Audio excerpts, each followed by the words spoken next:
So we are going to go through Apple CarPlay, which is very easy to use. What you'll need is your Apple iPhone and your USB cord. So what you do is take your USB cord, plug it into the port, and then we're going to take the other end and plug it into our iPhone.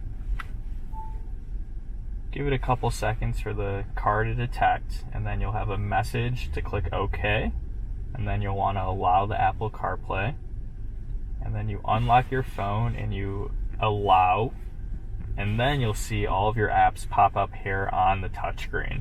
The CarPlay is really nice. You can use all of your functionality that you use with your phone right here through the touchscreen.